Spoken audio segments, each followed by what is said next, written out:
नमस्कार मंडळी, welcome to निराली माय चॅनल। भुईमुगाच्या भाजलेल्या शेंगा करू। त्यासाठी या पाव किलोच्या वर भुईमुगाच्या शेंगा घेतल्या, स्वच्छ धुवून घेतल्या, 2-3 पाण्याने पुसून घेतलेल्या आहेत।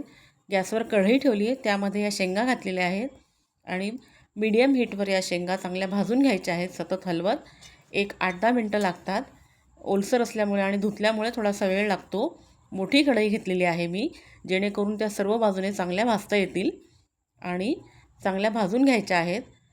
तर थोडासा 1-2 मिनटं वेळ लागतो, पण खाताना या खूप खमंग चविष्ट लागतात। तर रंग बदललेला आहे पहा। आणखीन 1-2 मिनटं आपल्याला त्या भाजून घ्यायच्या आहेत, म्हणजे खरपूस अशा होतात।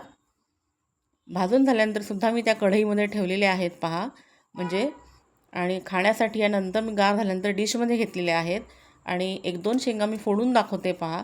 तर खूप छान या खरपूस झालेल्या आहेत। खाताना आपण मीठ लावून खावं, म्हणजे खूप चविष्ट लागतात। तर मी उकडलेल्या शेंगांचा देखील व्हिडिओ केला आहे, तो आपण नक्की पहा। हा व्हिडिओ कसा वाटला ते कमेंट करून नक्की सांगा। Please like, share and subscribe निराली माय चॅनल। थँक्यू।